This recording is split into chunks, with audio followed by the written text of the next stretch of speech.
Okay. Well, you can take that and add it to the girl now for porn or whatever. If you want to borrow it, if you was at our house, you could still yeah, a couple days. Yeah.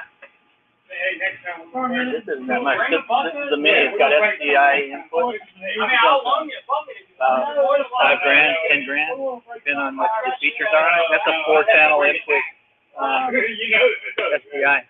$85,000 on camera. That's a $2,500 camera. And it's fully NDI compatible.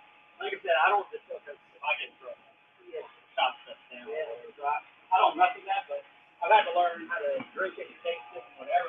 Hello. Some of the customers Test. I'm here. Test 1 2. Test 1 2. Can you hear me now? Yep. Test 1 2. Test 1 2. Test 1 2. Test 1 2. Excellent. So I started the recording now. I got to go to Facebook.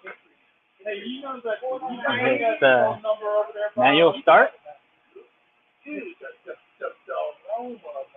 Dude, when we just did a beer vacation in San Francisco. Or is it already started? They had a distillery. I don't know. On Let me see. Facebook, Randy. Facebook sucks. I'm gonna hit OK and just let it manually start. It says that it's gonna cause a problem or something. That's error. Fuck Facebook. I don't see. Did you schedule another program or no? Let me see. Let me go back to the other one. Jesus, where did it put it? It's live on YouTube. I don't know what Get Vocal did with it.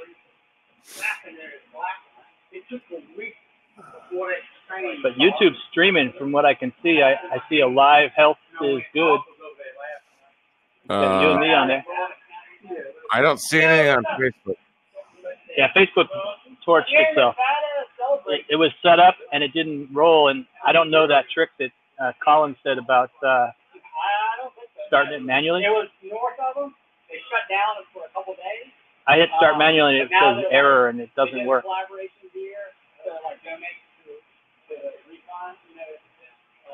So Facebook is foobar.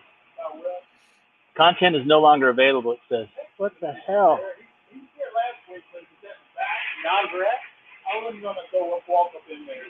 Schedule live What's video. your user huh? I don't know. On YouTube, what's your...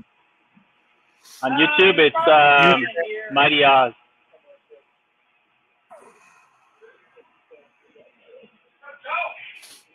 There it is. Live now. Yep. Yeah, it's good. So I think the problem is something with Facebook. I don't understand how to configure it right, but I did everything it said to do, and it didn't work. Good. Yep, YouTube's working. Yeah, so I don't know what the hell to do about Facebook, but I'm going to quit. Cancel. Yeah. All right, so we're back to brewing. So right now the barge is finished, and the beer has been transferred into the boil kettle, and the boil is and the boil is currently starting. I'm going to go grab my cell phone and film that live. Kind of modeled after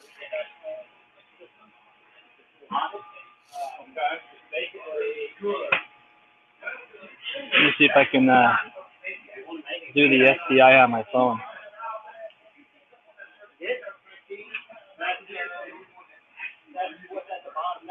This is a really cool feature. NewTek has a driver to turn your phone into a NDI camera. Yeah. So I'm just using that, and I'm going to switch the switcher to my cell phone as camera 2. machine shop. We got all. Boom. Yeah. Now we're live with my cell phone. Yeah. I don't see it. You don't see it? No. Now? Oh, they got that thing in the computer. No. Oh, No camera. I understand what's going on. It's off the side. Yeah. Jesus. I got a standard high resolution. Oh, no, it's there. It's live. It's live. Can you see it? Yep. All right, so I'm going to go back over to the kettle. So now I've got, you see the boil starting? Yep. Nice. So you take the mash. How do you filter the mash? Well, so what happens is the grain bed itself, all the grain that's in the mash tun, it acts like a filter, and by recirculating the wort through the filter, it gets clearer and clearer. And so what comes out is really clear, but he's already finished that process. So what you're seeing now is the cleanup. He's just pulling off some extra wort from there. And he can make a small batch of something that's at a lower gravity. But this is the stuff that he put in from the original runnings from the wort. And it's currently boiling. And he's got all those additives. These are the additions. And each one of these additions is for hops primarily. But this last one here is for fining and yeast nutrients. So it makes the yeast work better. So the mash. This is Keith, the owner and proprietor of LA Homebrew. Hello. So go ahead. The mash, what? The mash circulating through the heater in that cooler. Right. And then in that bucket, does the clear liquid go? So when he had that toolbox that you saw hooked up, it's out here now. Let me go over there. This is called a RIM system, recirculating infusion mash. And it's basically a heating element that's inside the toolbox. I'm going to open it up and not burn myself because it's probably hot as balls. But you see what's going on here. There's a pipe that's got a heating element inside of it, and it's running these relays that control the switching on and off of the heating element. And it can control the temperature with a temperature controller that you saw up on top. That's exactly how a jacuzzi works. Okay, so it's really similar. And it just recirculates all that water the wort over and over to keep the temperature at the desired mash temperature. And so mashing is done at a lower temperature than the boil so that it converts the mind cramp.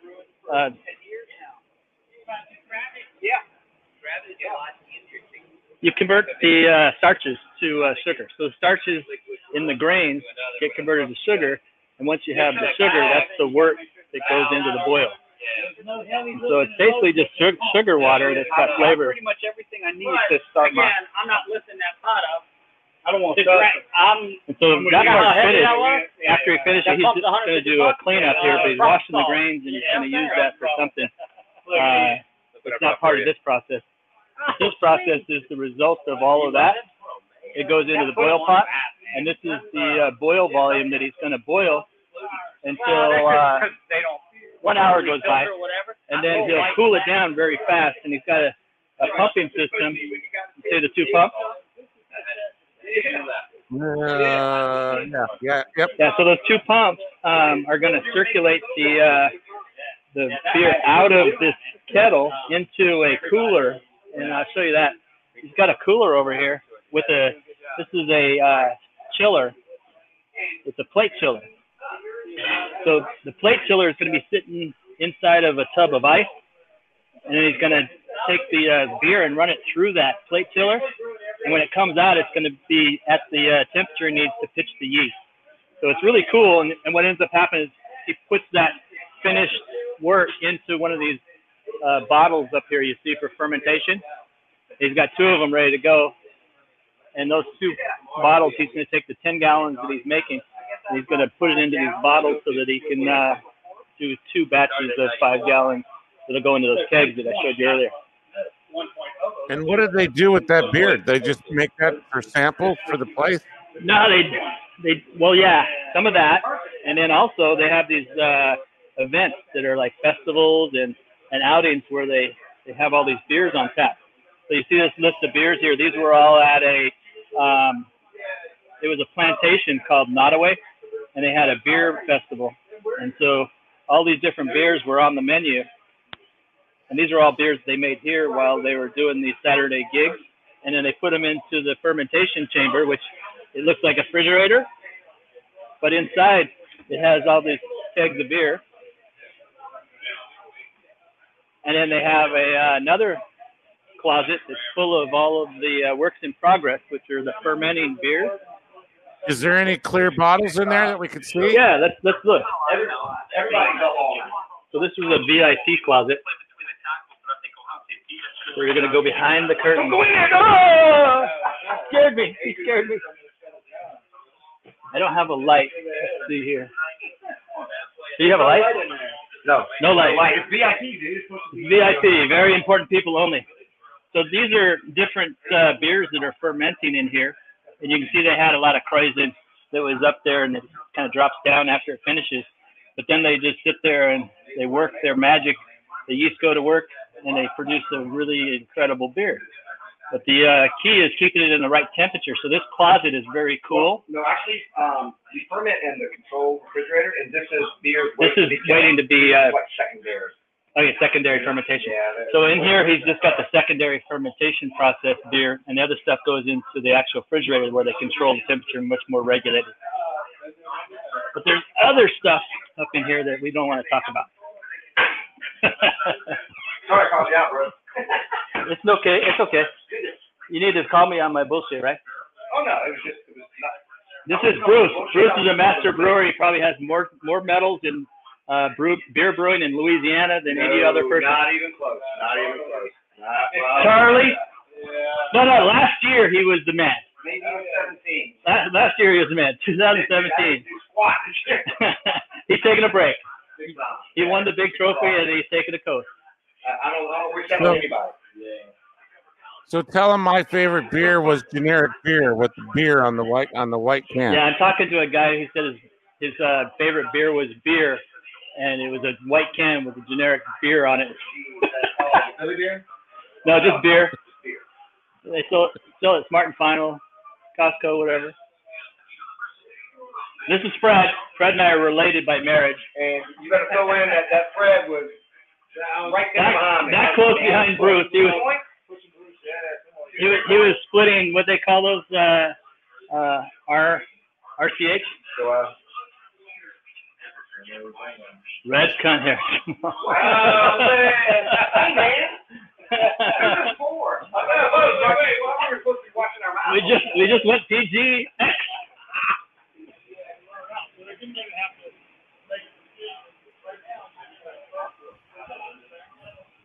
So right now he's rigging up, getting ready for the cooling process, which will happen at the end of the boil. We're still boiling right now. Still boiling. Yeah, we got about probably an hour and 15 minutes. Ah. It's a 90-minute boil. 90-minute boil. So that's one of the longer boils. Usually 60 minutes is common, but 90 minutes if you're using a special base grain. Well, the reason why is because we have a 90-minute hop addition in this beer.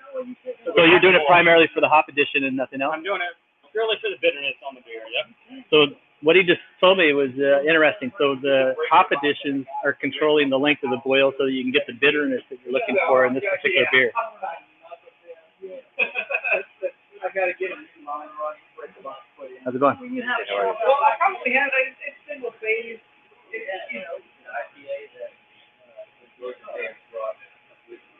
We've got a little rolling boil action here. Doesn't need to be a volcano. You don't have to boil so vigorous. Do you not burn off as much of the beer if you boil like this? Well, I have the recipe dialed in to about a gallon an hour. And this pot, this is going to be about a gallon an hour that we're actually going to boil off. Yeah. Perfect. Yeah, sometimes I'll boil too aggressively and I'll have to make up because it gets more concentrated. Absolutely. You're boiling off water and then you're going to have lower volume, so you have to add water to dilute it. And if you can boil, I mean, again, propane and flexible, it's kind of hard. Electric is super easy. You should be able to dial that in. And your boil rate is the easiest thing to. So what Keith's telling me is that I'm going in a good place when I go to electric brewing. Because electric brewing, I can control the boil more accurately than I can with the propane. The propane's a little bit unpredictable. Sometimes the wind will come in and knock the flame and cause it to heat up differently than with an electronic element inside the kettle, it's a lot more efficient. You have all the energy from the heat going straight to the beer. Am I making a mess?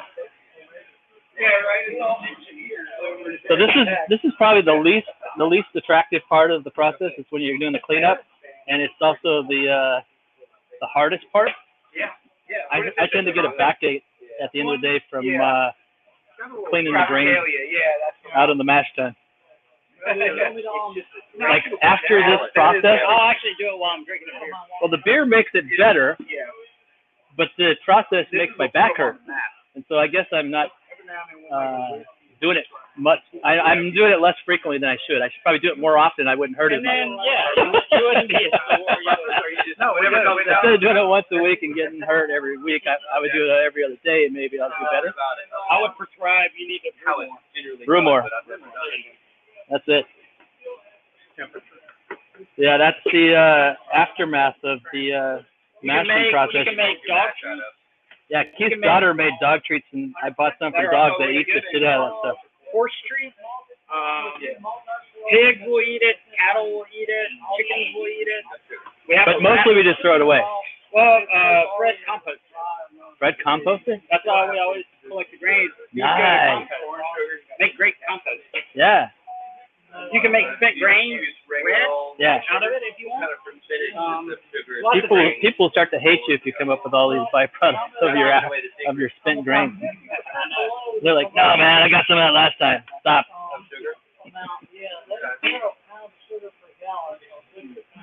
I'm about half that, getting all the corn. I didn't know they used sugar in this commercial. Oh, yeah. Really? No idea. They don't tell you. So that. according to Jackson Brown, the loading is the Just hardest say, part, what, but this is actually the hardest part of brewing. whatever else. It's not too bad. The cleanup is always the hard part. You're when ruining did the all about dancing girls come in, Randy? You're almost a janitor. Oh yeah? You're saying that there's girls involved in this process? I don't think so. When do the dancing girls come through and do a show? Yeah, that's not here. This is the Bible Belt. You can't have that kind of stuff.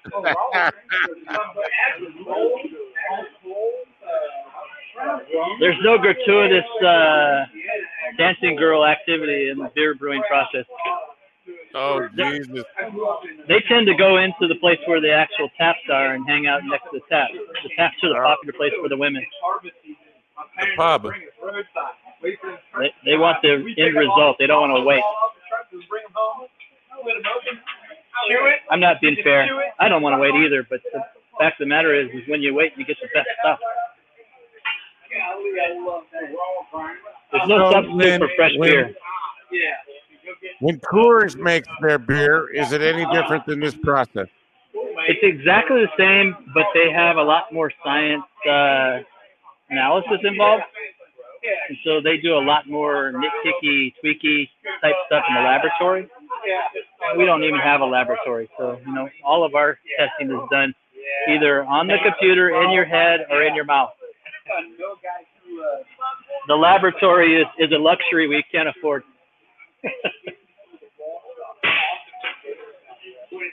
So yeah, they do it for batch consistencies and colors and all different things that they're trying to make sure don't change from batch to batch so that they can get a product that people open up and get the same experience every time. Yeah. In between like turbinado and regular food. So yeah, here's my setup. It's a little bit makeshift, but it's working. Okay, so yeah, you know right where the box is. Yeah, Colonial Sugar was next to it. So remember I was mentioning all the different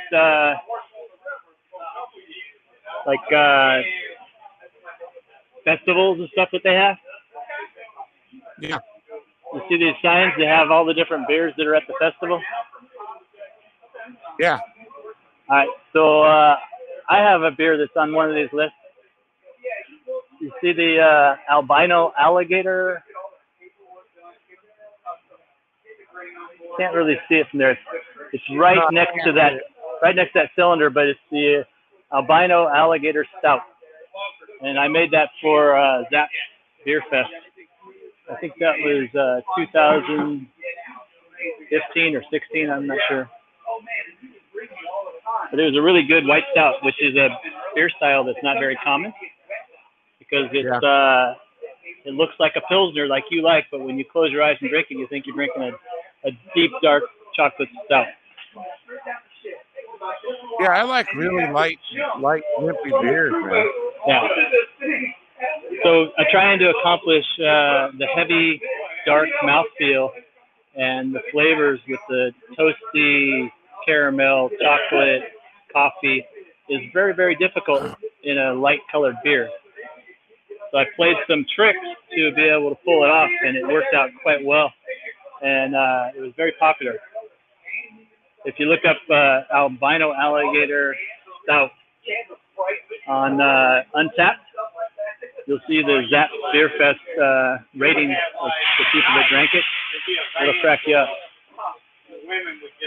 There's some comments that are pretty spectacular on there about this beer.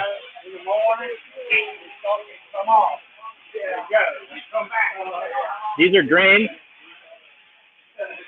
different kinds of malt, different kinds of barley and wheat. And they have oats, flake corn. This is moonshiner territory. So how long do you think it takes to become fluent in this? Is it 5 years, 10 years? I'm in my 4th year of brewing, and I think I'm a neophyte at this point. I've got a few things that I do well, but I've got a lot of room for improvement. I'm still working on water chemistry. That's really a difficult one for me. I have some measurement instruments like a pH meter, and it's basically lab type stuff that's being done on the fly. So the better you can do it, the more accurate the results are. And so I've had times where I made an adjustment and I went too far and it was too big of an adjustment. And that wasn't something that I saw coming until it happened. And then you have to try to figure out what to do next. And if you've never done it before, you got to learn what to do next. And so it made it a learning curve event. But then I got better at it, and I learned that you want to slowly make the additions, not try to take it out with one big full swoop because you may go too far. And so by doing it a little bit at a time and taking another measurement, you can step up to it and you never have that big overshot past your target.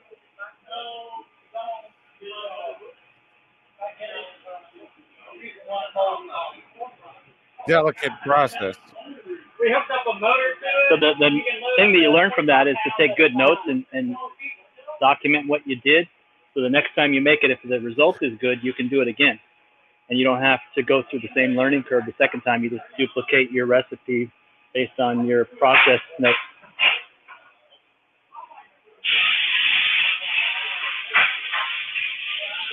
And then the really, really, really dark malts and grains are over here. These are going to create really, really good dark flavors and chocolatey. Hard to see. Let's open it up and look inside. Can you see that?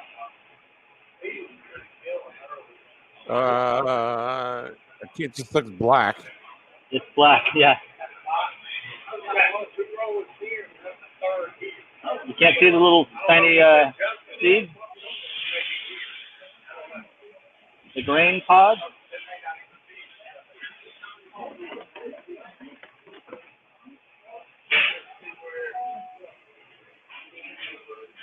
These are all specialty grains.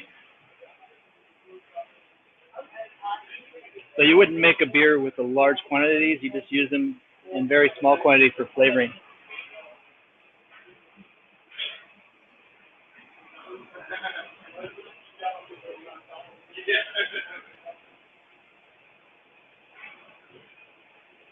And there's different grain suppliers. So you get all kinds of different processes in the same, maybe the same style, but they're made differently in the process, so you get a different result. And so one supplier's grain might be preferable to another's, depending on the beer you're making. But here's a very dark malt.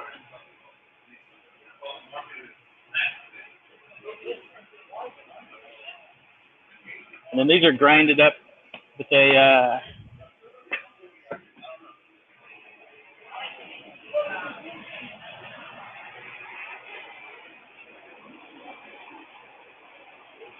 mill. So the grain goes down inside there and it has these little tiny wheels to grind it all up. And it comes out the bottom into a bucket.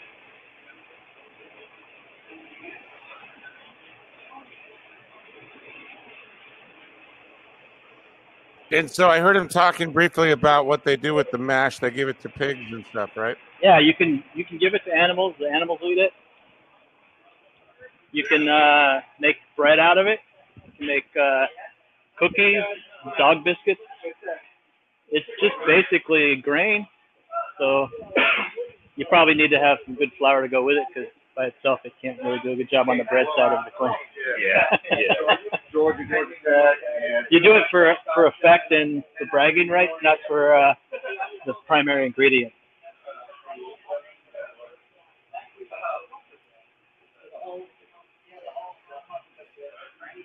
So that's why I use like a half a pound and then make sure it all.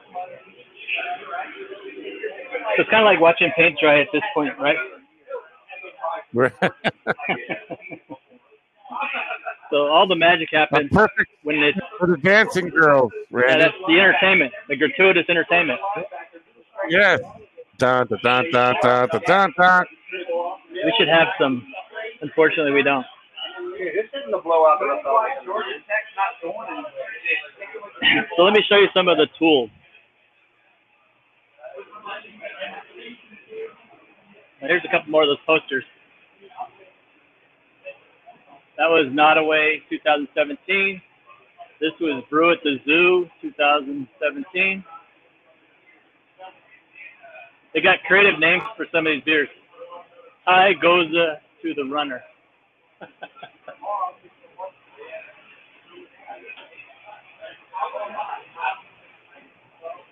Here's a good one. Candyland.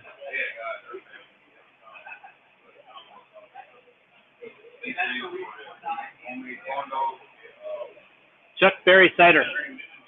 Or Berry Chuck Cider. Hey, Anthony, what's up, buddy? Martha's.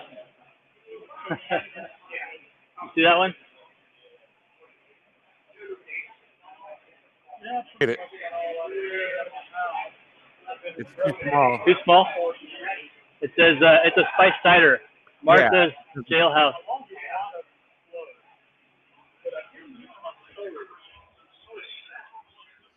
Well, that's a good question. What's the difference between a cider and a beer? Okay, well, cider is made with apples primarily. And then they add other stuff sometimes. Like I made a mixed berry cider. Started out with apple juice, and then I added mixed berries. And you can add a puree, like this red raspberry puree here, or a strawberry puree as a secondary ingredient. And these will create flavor profiles that it stomps on the apple flavor and gives you something else in addition. They also have extracts that are super concentrate. So when the apples decay, Yeah. So the apples don't decay. What they do is they creates squeeze them bacteria. into juice. And once you have the juice, you put it into a fermentation vessel, a lot like those glass vessels we saw earlier, these up here.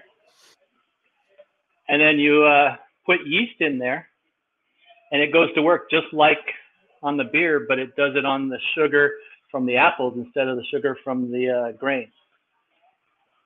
And so the process is very much the same at that point. But what happens with ciders is it tends to keep on fermenting until all the sugar's gone, and it makes them dry like a champagne. And so they have chemicals that they put in to stop the fermentation process from continuing so that you can keep it a little sweeter and give it a more balanced flavor. Or when it gets done and it's too dry, you can backfill it with additional apple juice to make it sweeter.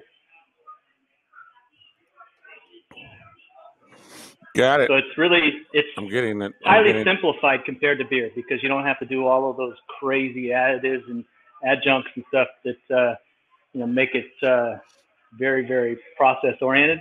You just squeeze the apples, put in the yeast, and wait until it's done. Make sure you shut it off before it gets too dry. Otherwise, the yeast will keep eating until it's not hungry anymore, and it never isn't hungry. It always goes until there's no more sugar to be had.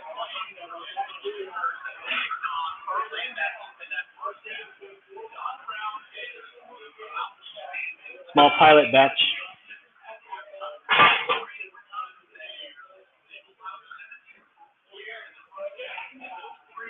Firestone Walker. Very good brew company.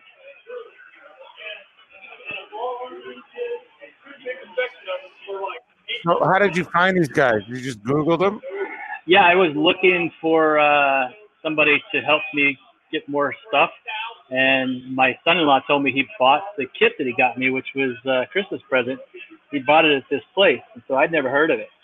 So I came over here and I asked him a couple questions while I was in the middle of my first batch to find out what to do because I was sitting around doing nothing because you wait 2 weeks before the first part's over. And so I came to ask them what to do next and everything, and they were very helpful. And so the knowledge that they share is free. And so I'd come over here and pick their brains and learn more and accelerate my learning curve. And I graduated from doing kits. I did 2 kits, and then I switched to all grain, which was very, very fast. Usually you'd make kits for a while because you don't have to learn about other stuff. But I had to buy a bunch of new equipment in order to get to that all grain process because you need a mash tun. You need to have additional vessels, more hoses. So it ended up costing me a few $100 just to get up to the next level. And then at the same time, I wanted to make beer in kegs so that I would be able to serve it out of a tap instead of serving it out of bottles. And so the kegs cost money. They're about $50, $60, $80 a piece. So I had to buy a bunch of those.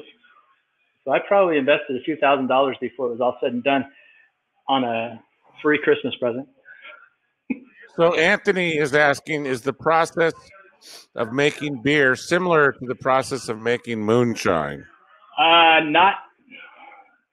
Not after the mash process. The mash process is very similar. But the mash process in moonshine is to make that sugar water, and then they let that ferment a little bit, and then they cook it again, and they boil off the alcohol that comes out of that fermented mash, and that boiled off alcohol goes through an evaporation coil to go back to liquid, and the steam goes off, and the liquid is alcohol, pure alcohol.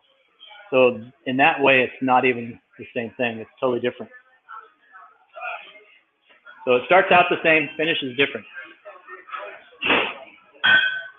If you look up a still on the internet, you'll see the coils and the copper and all the different things that go on top of the boil pot.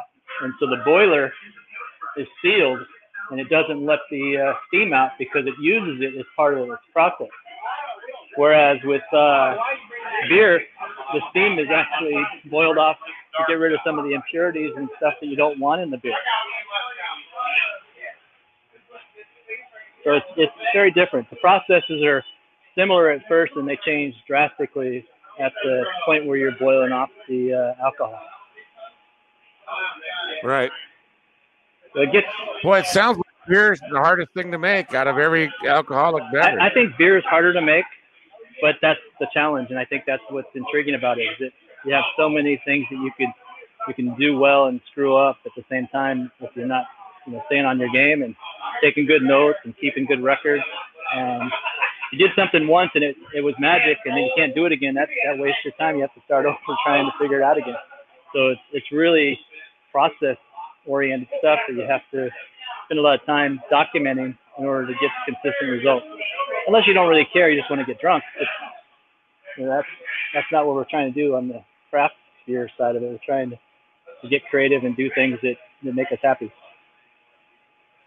So, why does beer have much less alcohol in it compared to, moonshine or any of the other spirits? Well, okay, because spirits in general are all alcohol. That's the whole point, is to make the alcohol. Whereas with beer, it's more of a beverage that's malted, and the malted part of it comes through in the flavor profile. And so it's really, it doesn't burn you. It's not like, it is with whiskey. You take a sip and you're like, oh, light you up. Beer's not supposed to do that, usually, unless you're drinking something that's made to do that. And they do have beers that are really high in alcohol percentage, but they're more in wine country than spirit country. And so beers were originally low alcohol because it was the way that you made the water able to be drank when you had water that you'd come into a new area and try to set up a civilization or a township, and you needed to be able to drink the water. Instead of set up a processing plant for the water, they were setting up breweries so they could brew the beer that they would drink instead of water. And so you didn't want it to be super, super high alcohol because you wanted to be able to go to work and do all the things you normally do and still drink beer the whole time. Do you follow? Yep. So basically, you're drinking beer instead of water so that you don't get sick. That's very common in the history book. And so that was how it started. And then people kind of got snooty about it, started making beer that tasted really good. And they wanted to try to do more of that. And so all these different variations on recipes became family traditions for the most part. And so once you had a recipe you liked, you kind of stuck with it. And some people in certain parts of the world made beer certain ways because that was the style that was very, very popular. Yeah, so all of the harmful bacteria that was in the water is boiled off in the second process. Correct. Right? And so if you there's a very, very famous quote that wasn't really said by Benjamin Franklin, but everybody gives him credit for it. He says, in wine there is wisdom, or no, look it up. It's about wine. There is wisdom. Beer, there is freedom. Water, there is bacteria. Right. But it's apparently not really something he said. It's just something people have misquoted him as saying.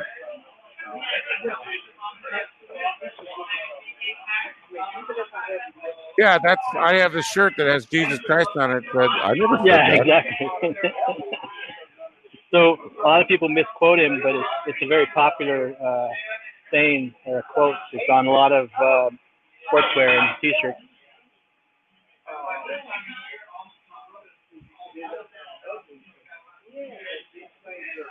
I'm just looking at brew shops in Las Vegas. There's a couple.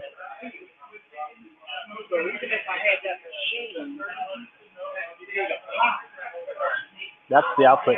So right here is what you're seeing on the internet. I mean, it's a shame you can't really see much. Yeah.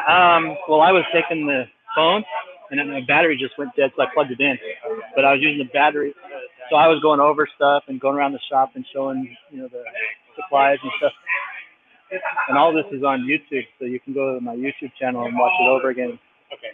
It's not the best production quality, but I appreciate you doing it, man. Like I said, I thought you were just gonna self-publish. This shit will take off and have a life of its own. People will click on it years from now, and so it'll keep going even. Yeah, absolutely. I really appreciate you doing it, man.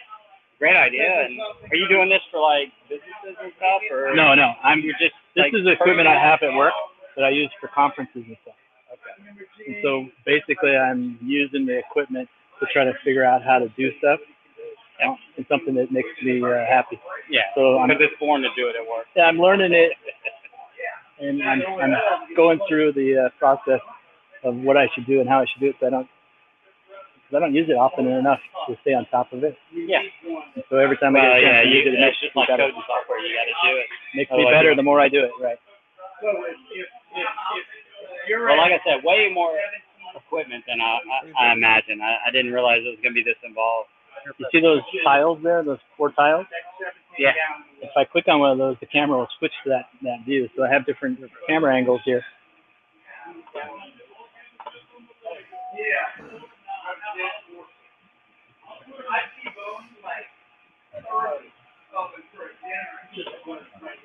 So it's actually one camera. Yeah, so I would jump away from that view. And so you're actually positioning it. That's badass. Yeah. What do y'all use, like conferences and stuff? Well, like how many people? I have 3 of these cameras, and I will have 50, 100 people in a conference, and I got the speaker on the podium, and then he's wandering around. I got a chase camera, chases him, and then I have audience panning for questions. Are you only doing the? Is that your job? Just to do the? Okay, that's a bonus. It keeps it from making me shoot myself in the head. How much is that thing? $2,500. For a couple grand.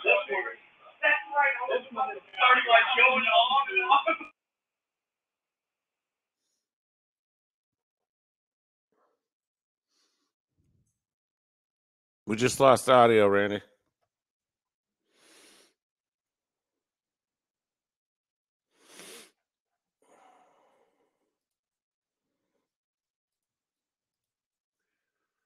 Just lost audio.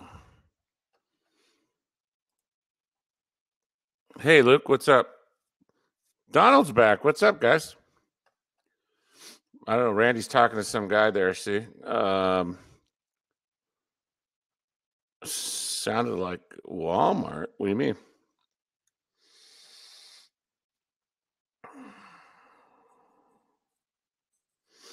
Oh, he did mute his feed. That's weird. I wonder if he did that on accident.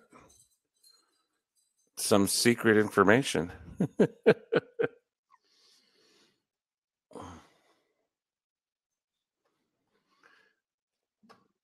My phone keeps ringing during this broadcast.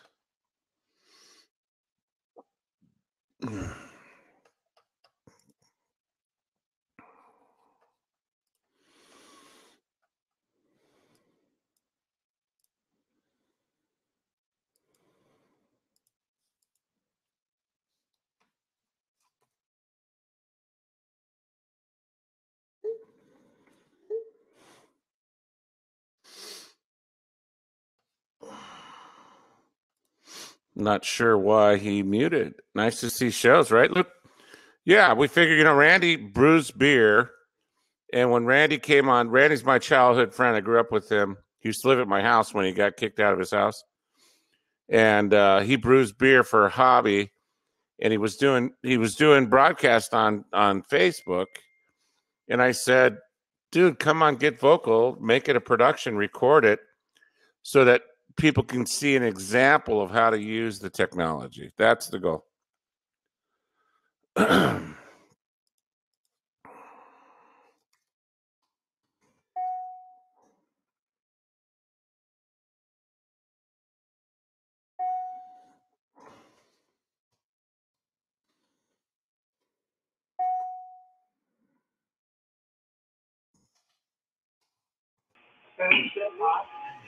Hey, you're muted there. I don't know. I was muted. I was eating a sandwich and I didn't want to hear me chewing.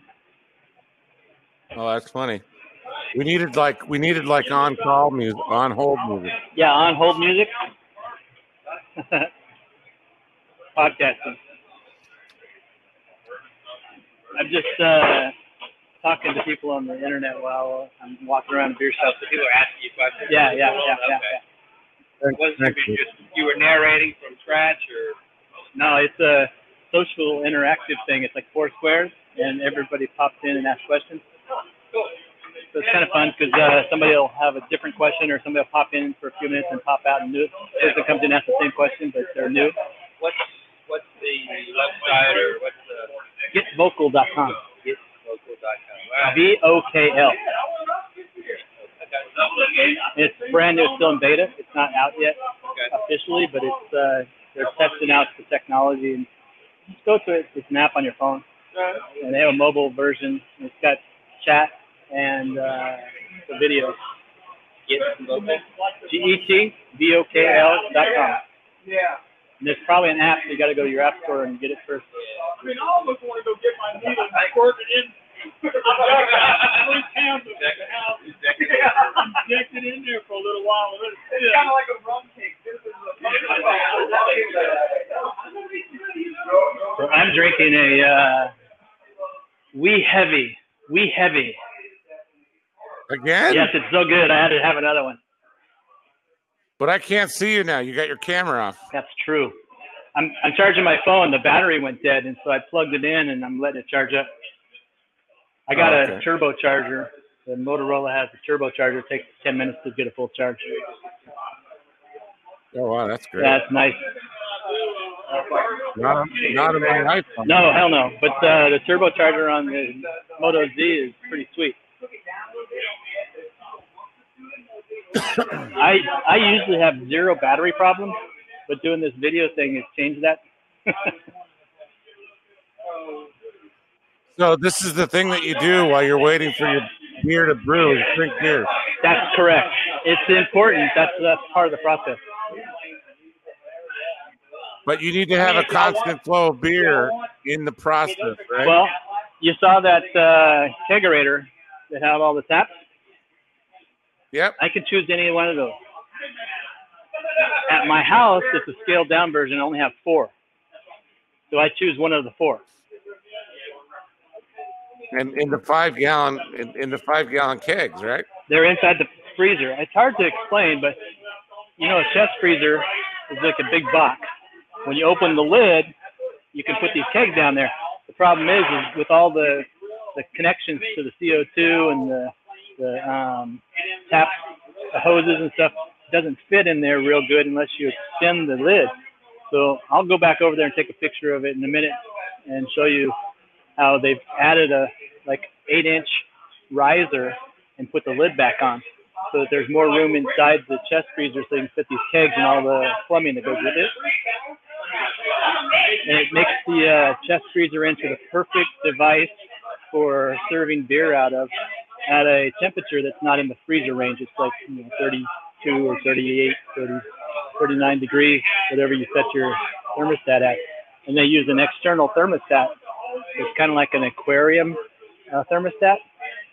It costs like $25 or something, and you plug in the freezer into the thermostat, and then you plug it in the wall, and it controls everything based on sensors that are inside the freezer. So the sensor inside controls the thermostat, and so it's really a cool setup. And I have that in my chest freezer at home, and it cost me like $150 at Lowe's, and turned it into a vehicle for storing my beer and fermenting at the right temperature and then serving it.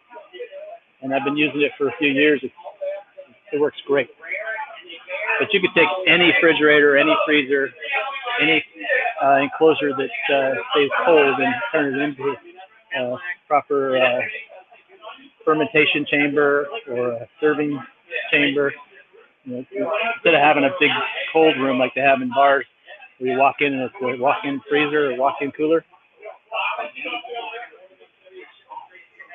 Right, I get it. Yeah, so in the long run, I would want to have a walk-in cooler at my house, but that's a luxury, not a requirement, and it's probably going to lower my resale value if I ever move out. Why do you have this big meat locker in your house? You found my kill room.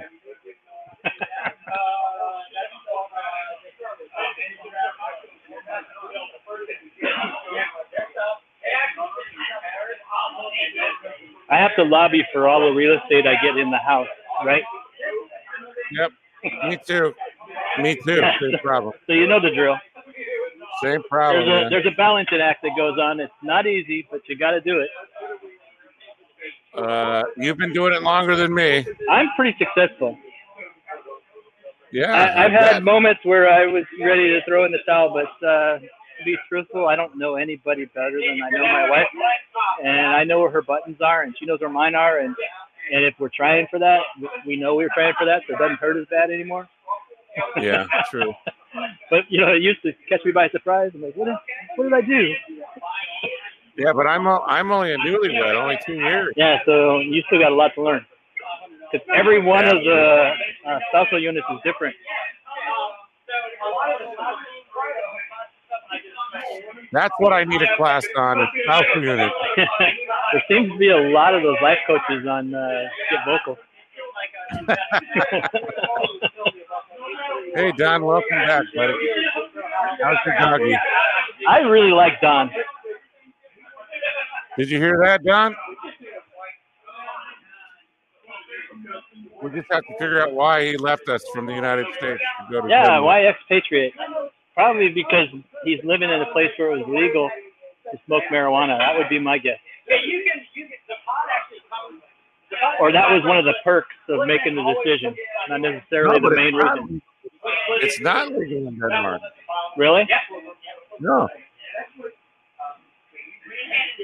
I got a bad information then.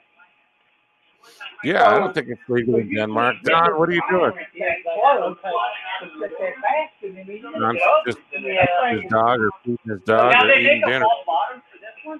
I think I have it upstairs, but it's basically it's almost like that false bottom, but it's on lead all the way around. So you actually set it in, right? But power through. Well, my phone shut off because the battery went dead, so I just turned it on. Let's see how much it's charged in a short period of time while I had it on the charger. Where that is here, yeah, you lose at least a half a gallon of liquid every time you brew a half gallon of liquid.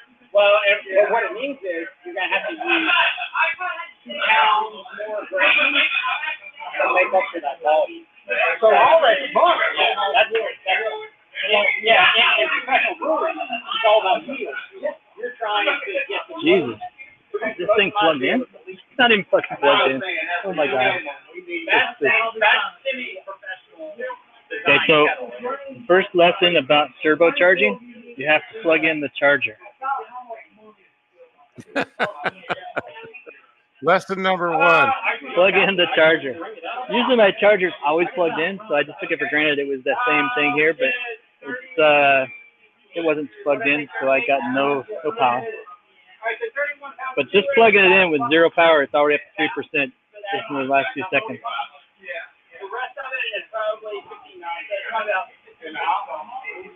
So I'm starting over with a process I thought I was done with.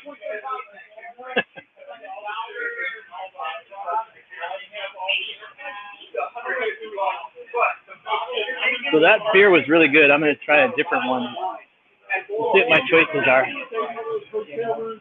They've got a New England IPA, Amarillo wheat, Belgian wheat. I like a Belgian wheat. Imperial red. I like an Imperial red. I'm going with the Imperial red.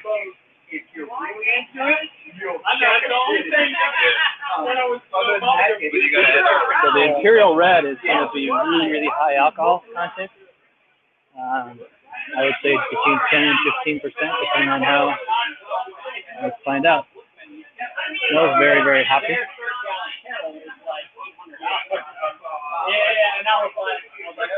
Very hoppy. Yeah, not my flavor profile, but it's very high alcohol. I'd say probably 9, 10%. Pump it back in, and then it creates So that's why I bought that kettle.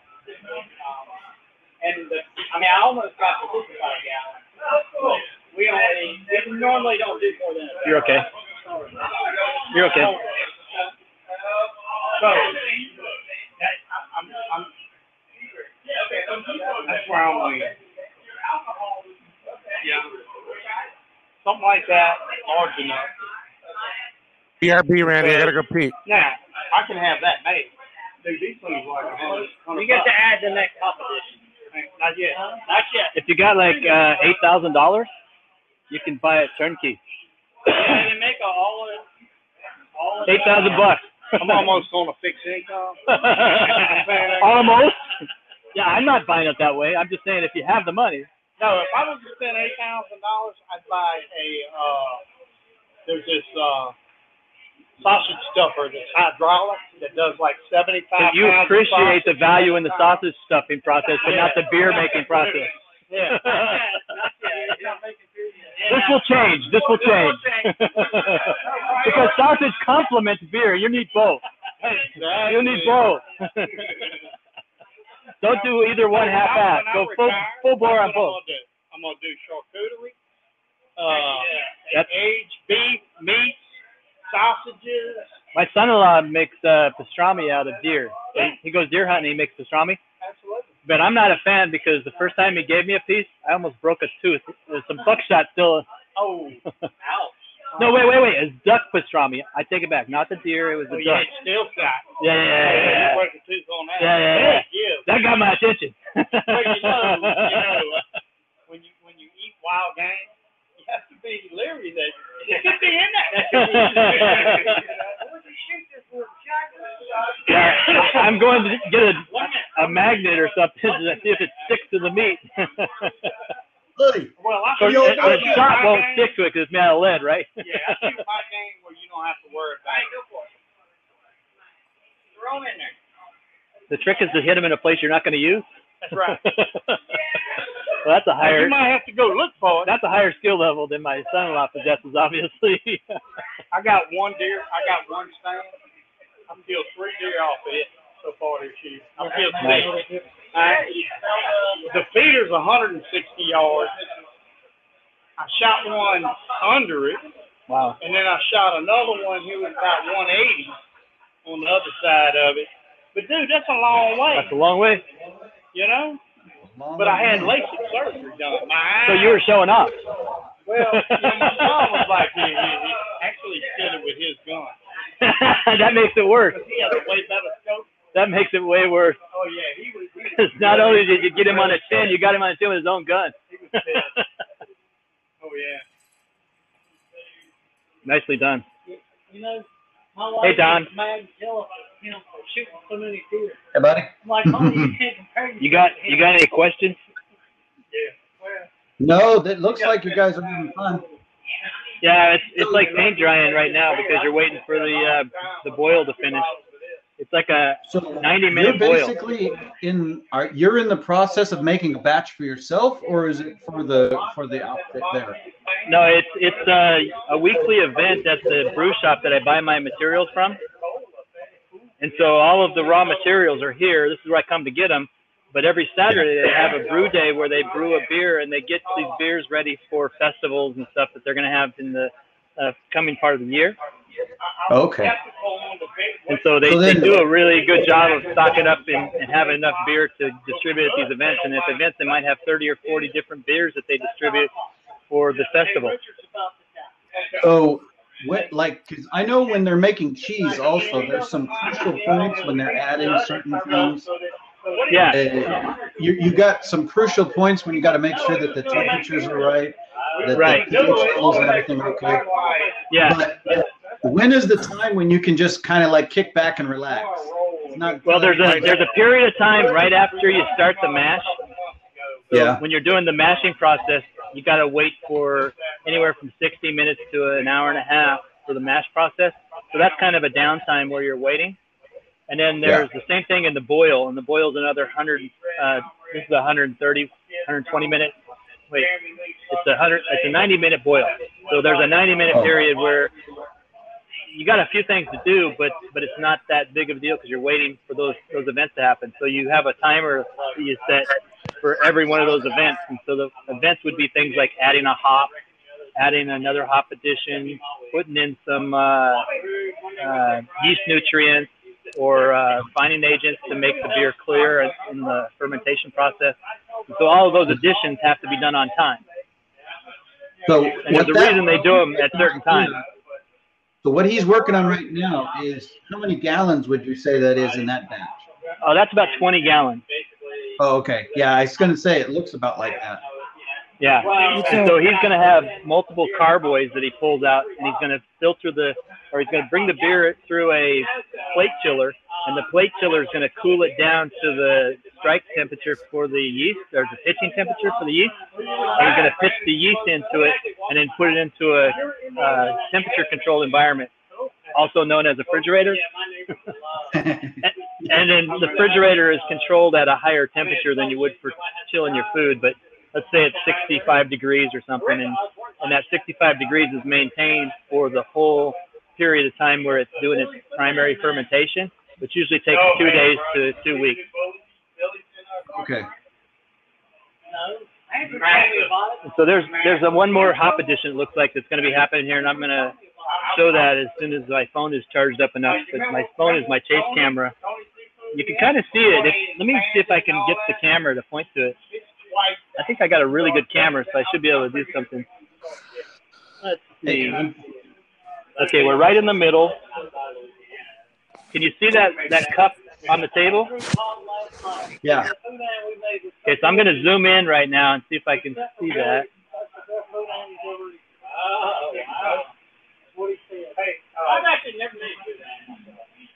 So basically, when you're cooking stuff too, you can't go too high of temperature because you'll kill the yeast, right? Well, not in this. This is not where the yeast goes in. What happens now is the boil. So the boil is a process that you're trying to get rid of all of the nasty stuff that was in the grain and boil off all the impurities and stuff. And what you're left over with is a very pure, sweet water that's it's like sugar water that they call wort, W-O-R-T. Okay.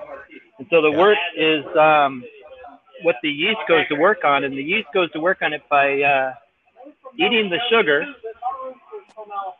And as they eat the sugar, they produce alcohol. Okay. And also they produce flavors. They produce flavors in the parts. Well, the yeast does all the work. So as a brewer, you don't really make beer. You make wort, and then the wort that you make is turned into beer by the yeast. And you can choose different yeast using the same wort and choose different yeast, and you're going to get a different result. So depending on what yeast you choose, you're going to get a different beer. And so in this case, that's a hop addition. Those are pelletized hops. And those hops are, you see them, you have wild hops growing, you said, where you live? Yeah. So they take those flowers that are on the end of the little pods, and they concentrate them into these pellets. And it's pelletized, and it's got a certain amount of alpha acids, and the alpha acids are what cause the beer to get bitter. But depending on when you add them to the beer, like towards the end of the boil, it's more for the aroma and for the taste than it is for the bitterness. So there's a different reason for entering the hops at a certain part of the process. And the reason the boil was 90 minutes instead of 60 minutes, which is typical, wasn't because it needed more boiling to purify it. It needed the boiling process to go longer to make it more bitter from the hops. And so the hops that were added at the beginning of the boil are going to get more bitter by the end of 90 minutes than they would be at the end of 60 minutes. Cool. I hope that was clear. Well, I did watch a documentary on another brewing company. Oh yeah, you told me about that. That's a good series, right? Yeah, there's a couple of different programs that I've seen on Netflix too about brewing. Yeah, I've seen a mini series where it was very high gloss production. But then those guys that come from Scotland that do the, I think they're from Scotland. They call Brewdog. They do a show like it's. They travel around. It's like a travelogue, kind of like William Bourdain, Anthony Bourdain, where he goes to different countries and see different kinds of foods. They go to different countries and see different kinds of beer styles, and they would try to create a unique beer for that area of the country. Okay. So it's really one of those shows. Once you're into making beer, you probably would follow that kind of stuff. And if you're not interested, you'd probably switch the channel. Yeah. I saw a bizarre brew that some little Mexican woman was making by chewing. She was oh my God, I've seen that. And she was chewing it up and spitting it back into a bowl. I've seen that. That's a very, very, they call it a delicacy over there. For me, it's a no-no. Yeah, but it's the way they get. Yeah, but they do that in the process before they boil it. So it goes into the mash process, I think. Yeah, it's pretty I wouldn't want to spit beer unless it was boiled for a long time. Yeah, but once it turns to alcohol, there's not really that much of a problem, right? That's correct. Yeah. So anything that's bacteria and germs and stuff are all taken out in the fermentation process by the yeast. Yeah. And the alcohol pretty much, once it gets a certain amount of alcohol, it takes care of itself. I've been making kimchi, which is like fermented cabbage. It's Yeah, kind of like really good. sauerkraut. I love it. I've had it at Korean restaurants and such. Back in the day, I used to travel a lot, and so I would go to fancy restaurants, and the kimchi was always a winner. I like the spicy stuff, and that's usually spicy. It's really easy to make, too. But you hear all the horror stories of the purists that actually bury it in the ground for months and stuff. That's kind of scares me. But I know it's just a fermentation process, right? I have a container in the refrigerator for over 3 months, and I can dip into it anytime I want and take a big plate full of it and eat it anytime I want. And I've never gotten. So spoilage isn't a problem. No, not really. It could be during the first period of the first fermentation when it's sitting out on the counter. Yeah. That's when you could get a bit of a problem if you have a lot of the cabbage sitting above the liquid or the brine. Gotcha. When they had chicks, they brooded them in there too. You know. I like hearing the twang of these guys down there in Louisiana. You hear that? That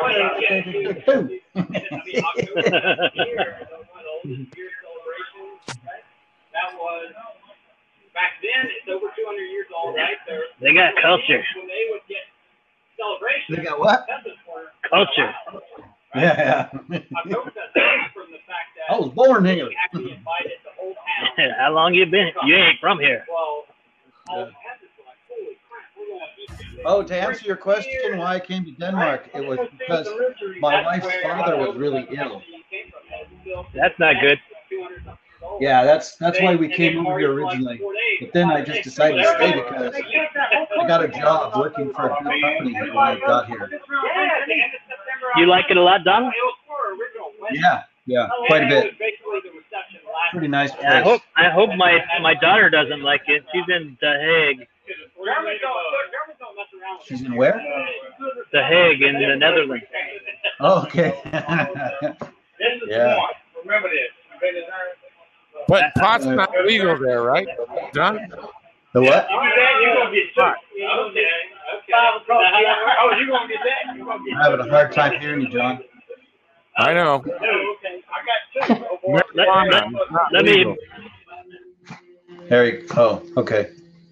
Oh, Thanks, Jesus. Randy. Killing my ears. Randy. Pot's not legal in Denmark, correct? Yeah, and one of the bizarre things too is that somebody told me that it's illegal to grow it, and then I thought, well, that's weird because I see people growing it all over the place. But the thing is I guess what it is they just don't want people to be making it a commercial business, because here in Denmark they have what's called sortpenge, which means black money or money under the table. So there's a lot of people that are trying to avoid taxes because the tax rate here in Denmark is so exorbitantly high at 55 to 60%. So there are a lot of people trying to make money, outside of a working environment, so to speak. And drugs and manufacturing, growing of marijuana is probably one of the biggest. But it is still, illegal. And there's some places where it's just overlooked, like Christiania. You just read my mind. I was going to say, but the cops probably don't enforce it, right? Yeah, right there. It's kind of like it's frowned upon, but then again, it's accepted. It's just like one of those things where these people are living in small handmade buildings and stuff. And it's kind of like a hippie community. And they kind of just leave them alone. But there has been over the years, pushback from the public because they're basically saying, hey, these people get to live here really literally tax-free. So even though they're outside of the government system, they're basically living tax-free. They're not paying any taxes to live where they're living. In some cases, they're, if they can generate an income, they're not really. There's no way to track it. It's usually cash. For pottery and sewn goods and different types of handmade crafts and stuff, that's basically unregulated there.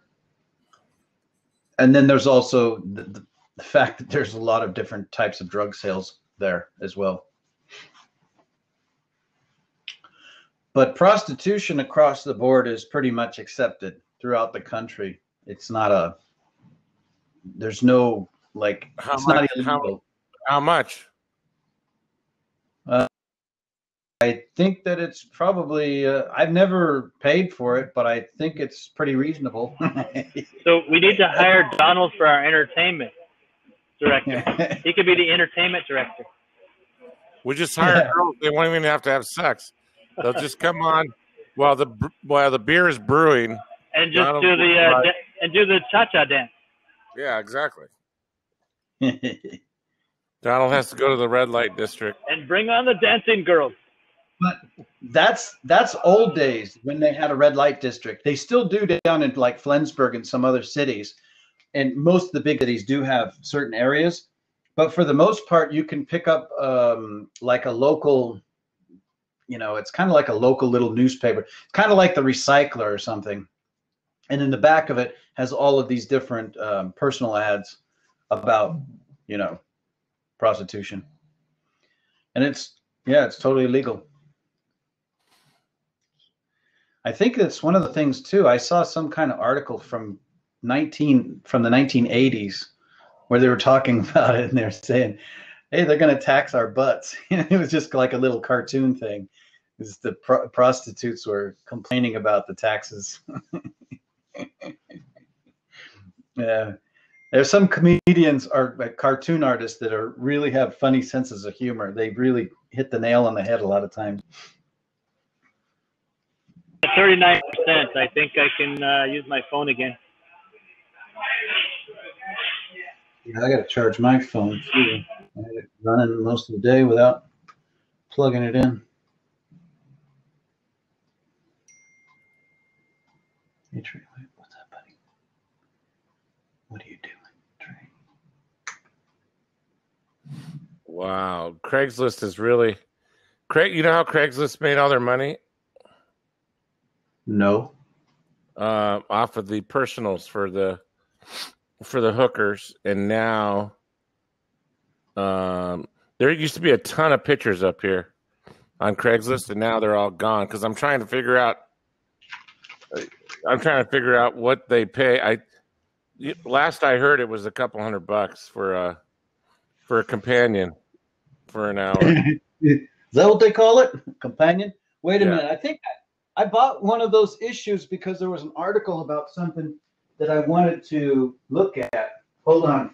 What did I do with that? What's the name of that stupid thing? ET?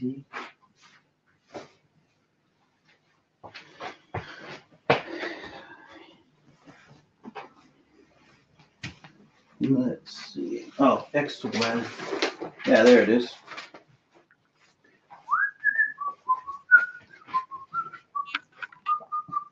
What you doing? Come over here, Goofy. Get over here. Yeah, good boy.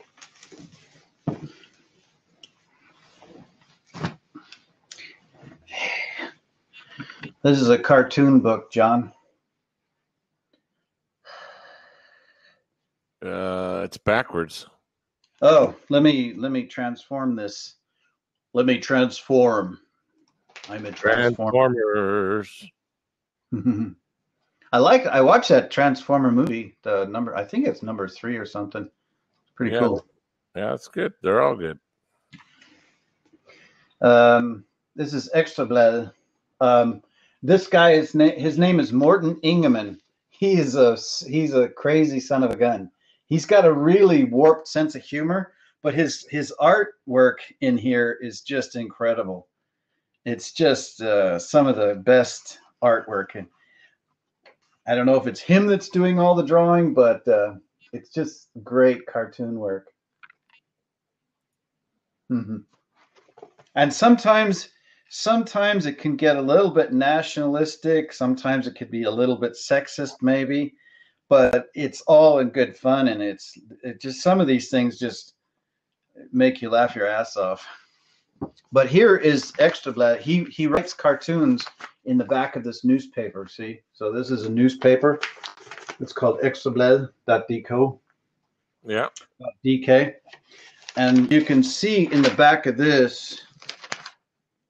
Let's see, cartoons, horoscope, and then the one ads. I want one of those. So here, hold on. So it shows everything there. All of these ads are basically people advertising for the sex trade, and it's like perfectly legal. And yeah, I think there's no stigma put on it, because I think if they did make it illegal and you know, created this big stigma, then you know, it would go underground, and it would be a big pain in the butt for them to make sure that the women were treated properly. Because if there's any kind of like pimps involved and stuff like that, it can get pretty nasty. So I've been told.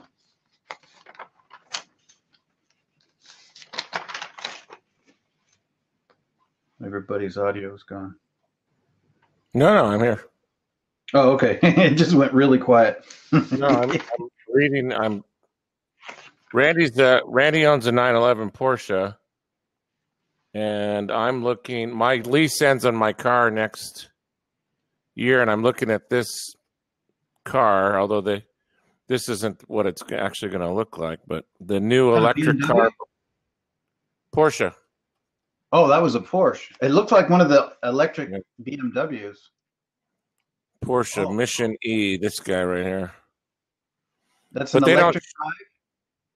Fully electric. Yeah, that's bitching. Fully electric. That's amazing. They don't show you a real picture. This is the concept car. This is not what the car looks like. Oh, wow. Yeah. BMW has a car that's got those little weird side openings. It's kind of bizarre. There's a BMW model that's got something like that on the front end. It looks cool. i8 BMW. I know exactly what you're talking about. It's this car right here. This one. Yeah. Yeah, that's it. Yep. Yeah, it's got cool lights on the front and the back. But it's $130,000 too. Wow. So what's going to be the asking price on that electric Porsche? I don't know. I haven't heard. I mean, I just bought the Cayenne for my wife, and it was only $70K. Only. Listen to me. I'm ducking like rich britches. The Ford truck cost $70,000 today. Is that right? Oh, sure. Wow. This truck right here, this King 250 is in between $50,000 to $70,000. Wow. For a damn truck. Yeah. I used to have a 1970 F-250 crew cab. Full size crew cab, man. It was a great old truck. It had so many miles on it. All right, let's see what I got here. I'm gonna switch the speed. All right, I'll email you the and PayPal. I'll tell PayPal that. All right. So this is the cooling process. He's got a garden hose in the ice bucket, and over here is this is a submergible pump. He puts the pump inside there to pump water out of the ice chest. Yeah. And so the water comes out of there and goes into the pump over here, and it's going to pump it through Wait, over here. It's going to pump it through this plate chiller. So the plate chiller is going to cool down the beer to 68 degrees and thereabouts, so that it's ready for pitching the yeast. So the goal is to take the beer down from 212 degrees where it's boiling to 68 degrees or so for pitching the yeast. So this is where it starts at 212 degrees. Okay. And it's going to go through this pump over to this plate chiller, and from the plate chiller, it's going to go back into some vessels up here that are going to be ready for fermentation, and that's where you're going to pitch the yeast in these carboys.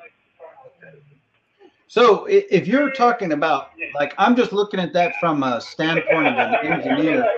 If you have 20 gallons, or even if you have 50 gallons, you could in theory just run a copper tube in a big trash can, fill up the trash can with ice, and then run the beer through there, and it'll chill by the time it comes out, right? Right. That's another way of doing the same thing. So the plate chiller is super efficient, and it does a really good job. There's other tools that you can use to do the same thing. So it doesn't matter how you do it. It matters that you do it fast and you don't infect the beer in the process, because once you turn off the flame and it's not boiling anymore, it's vulnerable to all kinds of outside influences like bacteria and yeast that you don't want. There's yeast in the air all the time. So anything that can get into the beer that might overwhelm the process that you want to try to accomplish is not your friend. And so the secret here is to do it as quickly as possible and as closed as possible to keep it from getting contaminated. Yeah. And so in processing in a brewery, they control this a lot better than you can in a hobby. And this guy is doing it at a level that's pretty sophisticated. They have these copper coils just like you're talking about. When I show you my rig, if we do this in the future, I'll show you my rig, and I have 2 copper coils. I have one coil that goes into the ice chest, and it's for pre-chill in the groundwater because the groundwater is too hot to cool it down through the other copper coil that gets immersed into the beer. So what I do is I take a copper coil and I stick it inside the brew kettle after I stick the flame out, and I have the water going through the coil, and it's chilling down the wort very fast. And then if I just relied on the groundwater, I can only go down to a certain temperature because the groundwater is so hot in Baton Rouge that I can't get it down to the temperature that I want to try to reach.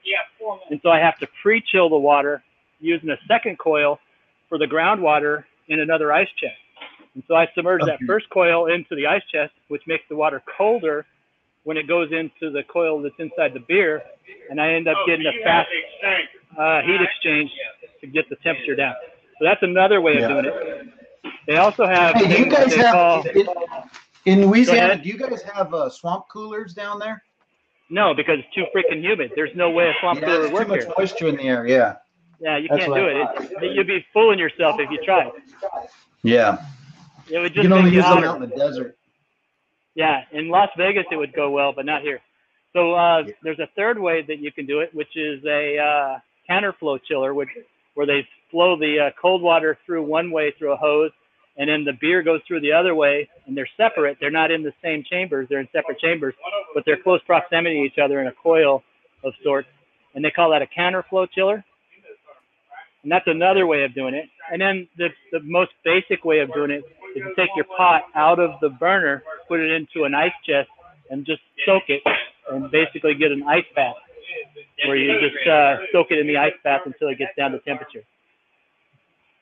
Well, in theory, then you could take a big, maybe like a 5, I don't know what, how many, like a 20-quart stainless steel pan, put it in your freezer, and just make a big block of ice, and then submerge that into the wort. That would be cool. Yeah, any surface contact that's cold is good, but then you also have the problem, if that's not sanitized, it makes it harder. Have to be stainless steel and sanitized, Yeah, so with my coil, the way that I overcome that problem is I put the coil in 10 minutes before the boil's over. So while it's boiling, it's sanitizing my coil. Oh, okay. Yeah. And so it accomplishes 2 things at once. So I have this pristine clear copper coil that's inside there that's been boiled all to hell, and and it's gorgeous when you take it out. It's shiny and bright copper, and it looks like I just spent a lot of time polishing it. But the point is to get all the bacteria and any kind of germs off of it so that you don't contaminate the beer before you start cooling it. Yeah. But there's more than one way to solve any problem. The efficiency is where it all boils down. The way he's doing it is way more efficient. And so what he ends up doing takes less time than what I'm doing. But it gets to a certain point if you have the right copper coil and it's super efficient and you do it with the right amount of pressure and the right water temperature, you're going to get a really good result. But all those things have to be true, whereas with his situation, he's controlling a lot of those variables a lot better than I do with the groundwater that I'm using. Yeah. And so all he does is he controls the output flow to the temperature he wants. So if he's getting too hot of a temperature, he just slows down the flow and he ends up getting a temperature that's cooler. And so by controlling the flow, he can get the end result he's looking for just by making an adjustment. Whereas I have to either use colder water or spend longer time doing it. Yeah. 100%. One day I brewed a Russian Imperial Stout, which is a high gravity beer, and I had to be. But yeah, the primary method for brewing and recirculating the mash and everything, there's two methods that are on the high end scale. One of them is called RIM, and the other one's called HERM. And the RIMS is what we did here today. He's got the recirculating infusion mash coil that's inside the toolbox. I think I showed you that earlier. Yeah. So that coil is got a heating element in it. It's basically an electric coil, and he's controlling it with a PID controller that sets the temperature that he wants, and it lets the flow come through, and he's got a sensor on the other end where it comes out, and he can monitor that temperature, and he keeps it at the regulated temperature by pulsing the coil on and off with the SSR relay. Just imagine if you had to do all that with wood and coal. That's fire. That's the old school way, but it's the hardest, and it's not something you can do easily. That's why those guys were craftsmen. Yeah. I'm trying to automate everything when I get my final brewery, or maybe my next to final brewery together. It's all going to be electronic and controlled by computers. I'm going to have the ability to dial things in recipe by recipe, and I just set it, and it just goes through the process, and I just monitor to make sure it's not missing any of its targets. Gonna do it like a miniature version of the big guys. Yeah, because I'm an electronics guy, so my thing is hardware, and I like to play with hardware. I always have. John knows I used to work with him on audio stuff in his car, and we would have the best electronic equipment for making car stereos that money could buy, or at least in our minds, it was the best. Well, we always had the top of the line gear, Alpine. Everybody always wanted to be like us. True. So we played hard, and we didn't take any prisoners, and the results spoke for themselves. The best day was when you got your Budini amplifier back, and we were cruising down Fremont Street with those ST8000 speakers in the back of the thing with the hatch opened up. We were filling the whole Fremont Street with sound. It was crazy. He took his dad's home audio speakers and put them in his truck. It was awesome. I did. Yeah. I wish we took some pictures of that, but we didn't have we didn't have cameras and stuff. It was terrible. We were way before digital. We weren't a digital world. We were all analog. Yeah. Yeah. Did you could remember to buy film? If we could have some physical evidence to support our stories, but the stories are so much better without the evidence, right? Yeah. I have a picture of my car, but that's it. Yeah, those were some good times. I don't have. So what he's doing now is he's got some sanitizing solution inside these carboys, and he's basically cleaning and getting them ready to. They're already clean. And sanitizing them with the. What are you using to sanitize that? Star sand. Star sand. 1 to 2 minute contact time. Don't mind the foam. Don't fear the foam. Fear the foam is the slogan. The slogan is "Don't fear the foam." I've seen you do. Good stuff right I've seen you do that before, Randy. Yes. Well, it's a necessary part of the process because that's the vessel that the beer is going to go in. So you don't want it to get contaminated in the process of transferring it. But he's putting we're using dry yeast, so I don't need he's putting the can on the top of the container. Is that not contaminated? He's got stainless foam. What do they call it? Foil. He's got the foil, and the foil's been sanitized already. So what he's got there is a piece of foil that's already been sanitized on the inside. So he's not doing anything but touching the outside of the foil. It's gonna be clear anyway. Got it. He played a trick. It's the visual optical illusion from the angle we're at. Yep. If I use the portage, when I'm This guy's a grandmaster brewer, a home brewer. He owns the shop, so he knows what he's doing. He's taught me just about everything I know, so I'm a big fan. Hops. More hops. We're almost done brewing, Jeff. Yeah. Yeah, this is the transfer part of the process. So at this point, once we transfer the beer out of the boil pot through the cooling plate chiller out to the carboys, then it's just about putting yeast in it and it's over. And then you're just waiting for a couple weeks. So we're almost done. I didn't realize that. So what happens at the end of the boil? So right now he's done flame out. This is flame out. So he's cooling it down to a temperature where he's going to put the last hop addition in. Oh, right. Because if it was too hot, it would kill the yeast, right? And then Well, there's no yeast at this point, but what's going to happen is it starts to get more bitter if it's too hot. So he's going to wait till it cools down to a certain point, and then he puts those hops in there, and they're going to be more aromatic. He's going to get a lot more, the fragrance from the flower is going to come out more. Hey, JS, Randy needs a few microphones. I'm microphone deficient. I have the worst microphone ever, especially for a remote broadcast. It's the best microphone ever to pick up all the. Yeah, we're picking up everything, including the low hum from the light. Yep. Yeah. Well, the Heil PR40, that's a good one. Or what's wrong with the one that's in the C920 camera? But he's walking around there. See him? Yeah, so what I have is I have a mobile camera, and I'm using it as a, what do they call it when you're roaming around doing candid shots? 70, 60, depending on the style of beer that I'm doing. I'll chill it with the last little bit of that. That's the plate chiller. This is the immersion pump. Can you see the entire screen? What? No. Can you see the entire screen? No, the one where he's walking around is like only a tiny little piece of it. It's a small window. I can make that one bigger. I can flip them around on the TriCaster. in Yellow Jacket. Because I'm on an iPad Pro. Okay, so let me flip those cameras around. We're making alcohol with the chiller out of the celebration station walking. I know I need a mouse pad. Okay.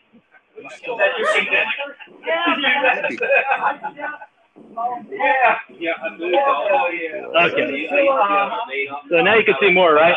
Oh yeah, that's great. Okay, so this is the last hop addition he just put in there.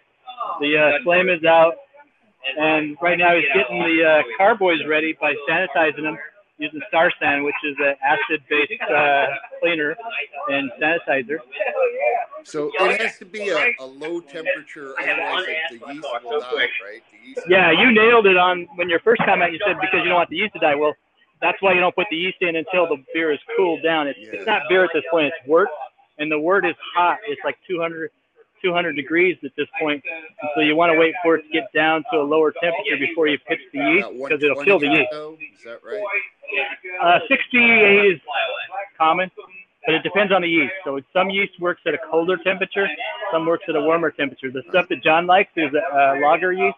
It goes at a lower temperature. The ale yeast goes at a higher temperature. But about 68 degrees is your target. 68. Wow. Okay. Yeah, so 68 degrees, you pitch the yeast. His beer, whatever he's making today, which is a clone of a commercial beer, is going to have its own temperature that's So optimum he's for that making style of something beer. like an IPA? What's the pitch temperature for this beer? We're going to ferment this one 68 degrees. 68 degrees. And so the style we're making today is A IPA. A malty IPA. It is an IPA. Okay. Sierra So Nevada. it's a Sierra Nevada Celebration Ale, and it's basically a red, amber color, Very hoppy. and super hoppy. They brew it once a year. What would happen Yeah, if they so- added some honey to it or something like that? It would change the flavor profile of the beer if you added honey to it, but basically that's a whole nother beer. Honey is a highly fermentable. Yeah. Yeast and motor through that. So you're just gonna make the beer more alcoholic Right. without adding a lot of flavor. So what he just said was the honey has a tendency to make the beer more alcoholic, but doesn't impart too much flavor other than a slight hint of honey. Now, what's really interesting, I talked to a guy that does this all the time with honey, is that it's relative to the bees and what they eat on how well it and what it tastes like. Huh. Yeah. Well, And so if you have bees that are next to honeysuckle or blueberries, it's going to taste different than bees that are next to something that's more citrusy. yeah. And so it's really interesting that different kinds of honey impart different kinds of flavors when you put them in the beer. But for the most part, all the honey gets eaten up by the yeast. And so you're not going to get a lot of and sweetness the out of other it at all. part of this, did he put any peel in here? Lemon or orange peel? You could if the beer profile called for it, but this particular beer is a clone of a commercial beer that's only made once a year. Oh, Since it's a okay. limited edition, you can't get it all the time. He's making a batch because he wants it now. Wow. Okay. And so if you can't get it from the commercial brewer, but once a year, you can make it yourself in between. And you can drink it all year long. Sierra Nevada, it's that one that they have that they sell out like right away. The celebration, everybody gets in line for it. He's making a clone of it right here because his wife loves it and he likes to make his wife happy, which is really smart. Well, that's cool that he can make a clone. Wow. Yeah, you can clone any beer. There's no secrets in brewing for the most part. You can figure it out based on the flavor profile. Yeah, my wife's family's from Denham. I think my battery's going dead. Can you hear me still? Yeah, we can hear you. Okay. The light's out, so either it's either almost dead or it's going to be dead soon. Now, what would happen if you put like a pair of John socks on? Don't worry about it. I missed that, Jess. If you put a pair of John socks in there, what would happen? Yeah, the funky sock thing. That can happen, and if you don't do everything properly, that would be the funky sock infection that you don't want. But the good news is if his socks have a funky taste profile that turns out to be desirable, it could be a whole new style of beer. Well, I'm thinking he's got a lot of yeast on those socks, you know. Well, They got more than that. What's more important with the funky sock thing isn't the yeast so much as it is the bacteria. So if you gave the beer a bacterial infection from the funky sock, you end up having a sour beer that may or may not turn out very desirable. It could just taste like socks, which may not be very pleasant. So you could do like a special celebration Preto sock beer, limited edition. Yes. Yeah, it could be the funky sock edition. Now he's whirlpooling. You see this right here? He's got a drill with a bit on the end of it that's making a vortex. And so what's going to happen is it's going to circulate all the hops around, and they're going to create a cone in the middle, and it's going to keep all the debris in the center of the pot. So when he pulls off of the spout here, it's going to come out clean as opposed to having a bunch of debris in it. Oh, wow. That's interesting. It's a technique to help keep you from getting too much what they call Mother. grit. They call that mother, right? No, they call No, it they don't something call else. it mother? No, it's called something else. What the hell is it called? I don't think it matters. You know, what happens is it displaces a certain amount of volume in your carboy. So you have to have bigger carboys to accommodate more of that stuff than if you didn't pull it out in the first place. Now, how long does this beer age? It depends on the style, but usually 2 weeks is the first fermentation. And then after the first 2 weeks, it depends on if you put any additions into it in the secondary fermentation. And so you're along for the ride of the recipe. So whatever the recipe calls for, you do that. And It is could be it, as little. is it aging in stainless or in oak? No, this beer is probably not going to be aged. It's going to be drank quite rapidly because IPA is in the hoppier beers. they tend to fall off too fast, and so you want them when they're young. You don't want them when they're old. And so the trick is to drink them when they're brand new after they've conditioned a little bit, which is maybe no more than 6 weeks. And so after about 6 weeks, they're ready for prime time. And you'll notice if you have one when it's... Is that in stainless or is that in oak or what's that in? In this case, it's going to be PET plastic, carboys. You see the carboys? Oh, yeah. And so those they also use these buckets, but buckets are what you use when you start out, and then you graduate to something like this, and the glass carboys, and then the stainless steel is a higher level of fermentation vessel, and you can use that, but it takes the fun out of it, because with the clear ones, you can see the fermentation process, which is very cool to watch, because there's thermal currents that are involved, and the thermal currents, you can see this beer is kicking up all that debris into the top of the vessel, and it's going back down, and you can see this action going on constantly for several days. Yeah, I saw a container of my kimchi bubbling. Yeah, and so the convectionary currents in a large vessel like that are pretty entertaining. Yeah, especially when you don't have a life like me. Hey, so when you guys are finished with all of that, the work and all that old grain and stuff that's been spent, you guys use that in mulch? Yeah, so here's the deal. The stuff that came off of there is in these buckets, and one of the guys that works here at the brew shop, he actually composts this stuff. Oh, good. So he uses it for compost, and you can use it for all kinds of other stuff as well. Will it make your tomatoes drunk? He says it makes really good compost. I'm not sure what that means. Yeah. I'm sure it is. Yeah. His daughter makes dog biscuits out of it and puts like peanut butter and mixes it up and puts it into some cookie or candy form and makes these nice dog biscuits out of it. And she sells them in the shop here for countertop last minute swag. Oh, that's cool. But you can make bread out of it, but you want to use it sparingly. It's kind of an addition, not a primary grain for the bakery products. But you can make cookies and all kinds of stuff. It's just grain. Yeah. Grain. Right. Especially if you're going to add oxygen straight from a So here's a plate chiller that's suspended over the top of a bucket so that it's going to drip a bunch of water as he cools this work down. What's going to happen is the groundwater is coming in on a hose, and it's going out on a hose. So the hose that's coming in is going into a bucket that has a pump that's going to pump the water out into the hose. we got ice water, inverse. So when he starts running out of water, he's going to put some more water in the ice bucket. But the ice water goes in, and the beer goes through in the opposite direction of the plate chiller, and it cools down to 68 degrees pretty fast. Back off, Jack. Cool. So this is very, very cool process. Did he wash his hands? I don't have a plate chiller, so I admire this greatly. Our plate chillers to clean because this is one of the reasons you got a world fair. If you got a plate chiller, because you don't want any of that hot material trying to fit through the plate. That's called trube. They call that trube, right? The trube. The trube. That's what it is, JS. It's trube. Oh, yeah. So the trube is the stuff you're trying to keep in the pot. So the whirlpool is a process that helps encourage the stuff to stay in a cone in the middle of the pot.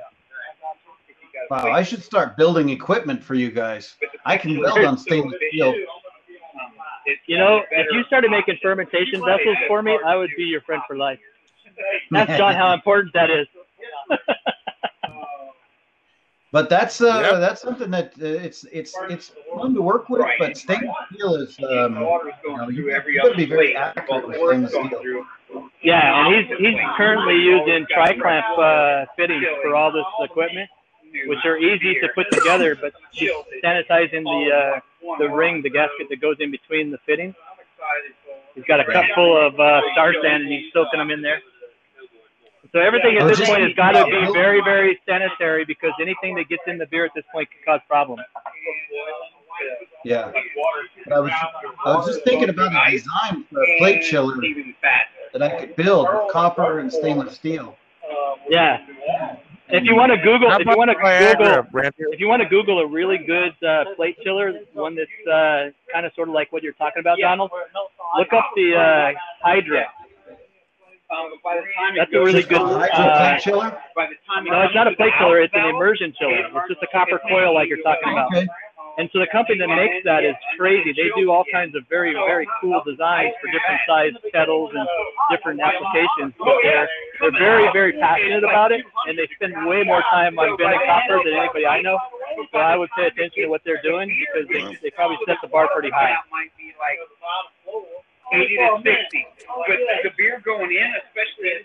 I just bent my copper coil around a paint can, so mine's pretty low tech. Can I use one of those chilling plates as a CPU cooler? Absolutely. Yes, you could, but how you would keep it cool is the question. Because you see what he's got over here. He's got an ice bucket that creates the cold input so that he can make the output be cold. So you got to have something cold to begin with. It's the transfer function between the two things. You can never chill colder than your That's the rule. Is you can never chill colder than your source water.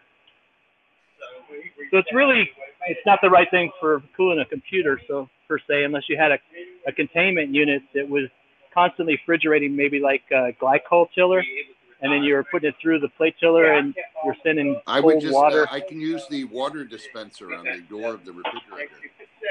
Yeah, but the problem is, where are you going to get the heat from? Because right now he's got that in a carrier called Wirt that's going to go through there.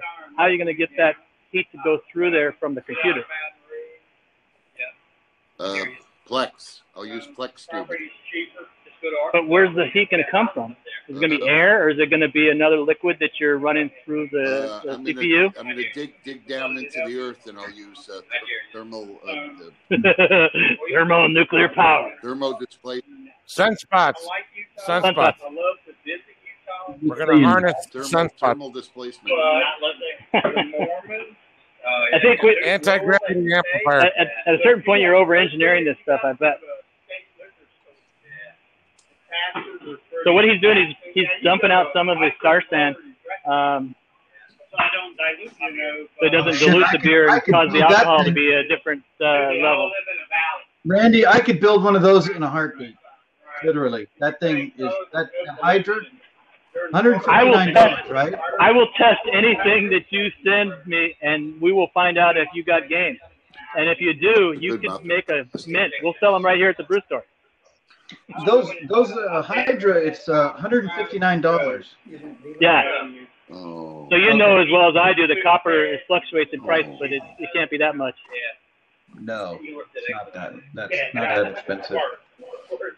So the key in this deal is they have some sort of jig set up to do the bending without causing problems for the tubing getting collapsed and stuff. Yeah. You can do it a couple of different ways. So, John, I'm making my reservations for NAB.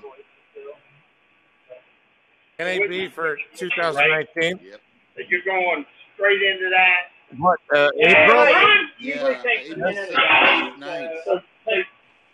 You're not going to circulate any back into the pasta to with a temp is. So I'm going to switch these around again.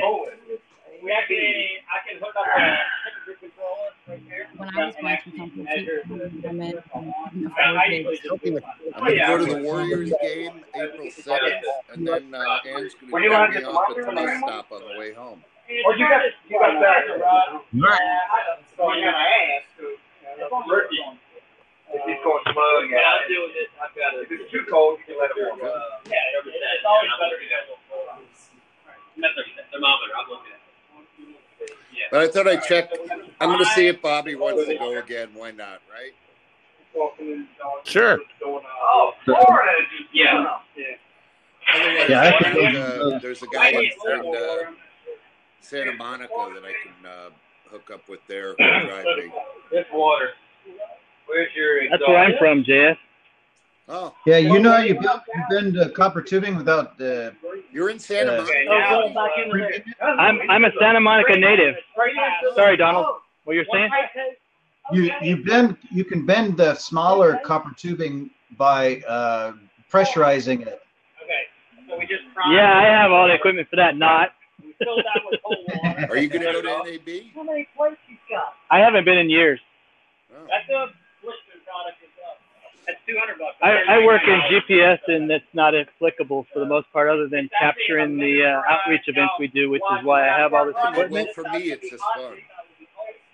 I think that would be the good reason to go. I've never gone as a spectator. I always went trying to accomplish some targets that I was looking to knock out, and so it was always a work process, you know? No, to me, it's just like hooking up with people and seeing friends. Yeah. Yeah, I'd like to do it on that level. I haven't done it on that level. Yeah. The New Tech Party. Yeah. In fact, I was talking to a guy that he's a distiller. He actually makes moonshine here. He used to work at New Tech back when they had the video toaster and stuff. I'll be there 3 or 4 days. I don't know exactly yet, but second week in April. So yeah, it'd be fun. Come for a few days.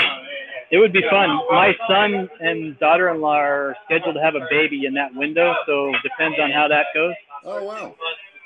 So it's the first grandchild that we have back in the continental United States. So I kind of want to be there for that. But if it opens up a window, I would definitely like to go. Yeah, that'd be cool. Yeah, maybe it'll all work out. Well, I just go there and visit my daughter and visit John and my friends that are still living there. And it'd be nice to hang out with you and meet you guys. Yeah. I made everything. Yeah, but I know where all the good food is in Vegas because I'm a specialist. Ask John; he'll tell you. I don't miss too many things. I'll show you. I was at the Copers for 9 years. Hey, Jet, you like Italian beef sandwich? What's that?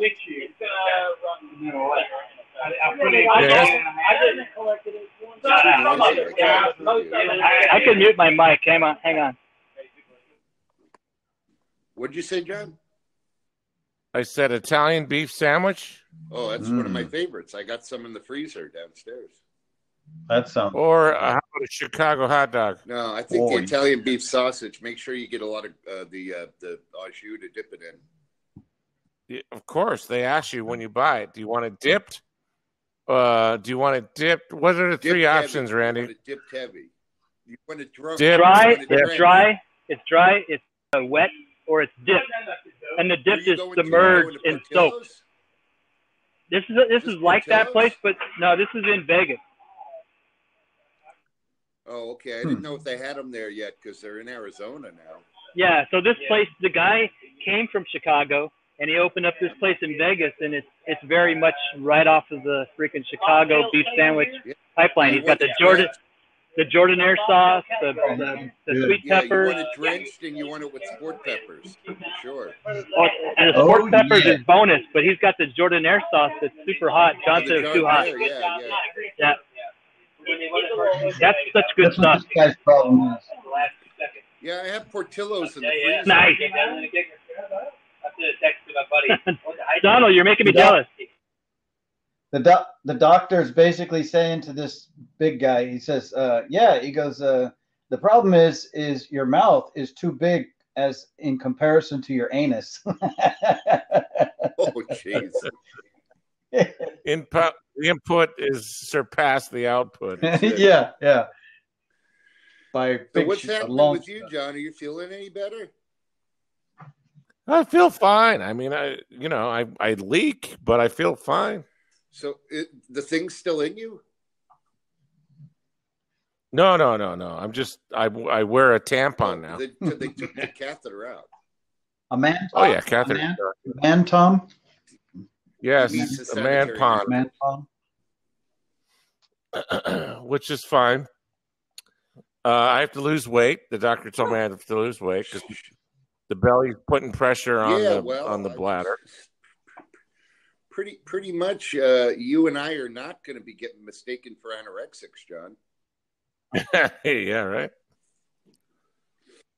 I want to get a shirt that says anorexia. They have shirts that say anorexia on them sometimes. I had a shirt, an idea for a shirt that was going to only be available in 2XL and larger, and it said unsuccessful anorexic. Yes. I'm a failed anorexic. Yeah. I saw a picture of a girl. She was skinny as a rail, wearing a big oversized sweatshirt, and it just said large on it. She was literally like, she was definitely, she looked like anorexic. There you go. One of those Instagram photos. Well, I'm going to go do my Udemy training for the day. Oh, Udemy, yeah. We're just about done, I think, because Randy, well, I don't know what he's showing us now, Randy. That's looking good. You can turn your mic back on, Randy. I got a big glass vessel. It's huge. It's about the size. You remember those big old Sparklets bottles? Yeah. Oh, yeah. Yeah, the water was delivered in. I got one that's bigger than that, and I don't know what it's used for. Okay, so the broadcast is about to stop, but we're at the end of the process. What's coming out here is the wort, and it's at the temperature he needs to pick the yeast. The next step after this is he's going to take the yeast and stick it in there, and then he puts the airlock in there and lets it sit inside the temperature control, which is basically a refrigerator. Guy before him was Cool. spooky. Yeah. So I told you I was going to show you. The kegerator and how they modified it. So you start out with a regular chest freezer, but you can see there's a riser there that's been added. Yeah. And so that riser allows you to drill through and put the tap handles in. And what happens on the inside is all the rack unit. Okay.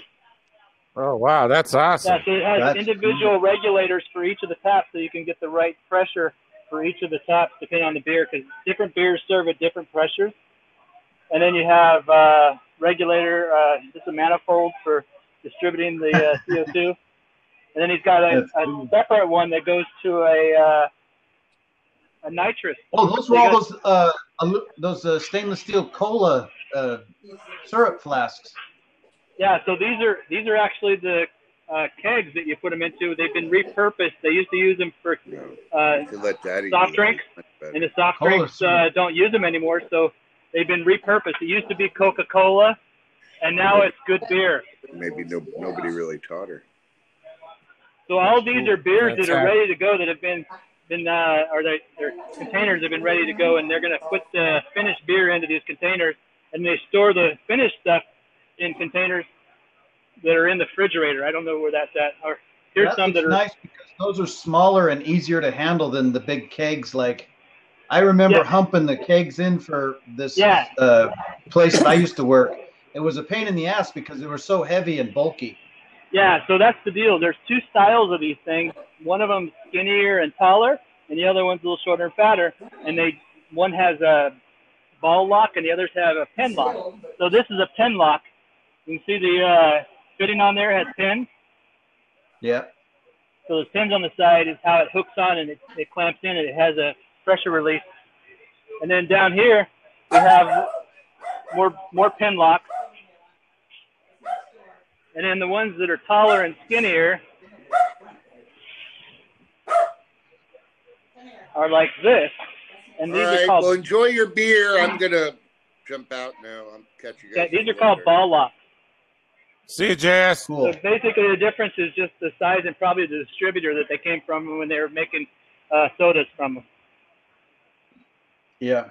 I think our stream is about to end in like 10 minutes, Randy. Yeah, it said 5 minutes on the screen. It's going to stop recording. Yep. So that was fun. Any last questions? I can stick around afterwards if you guys want. What is the airspeed velocity of an unladen swallow? I don't know that.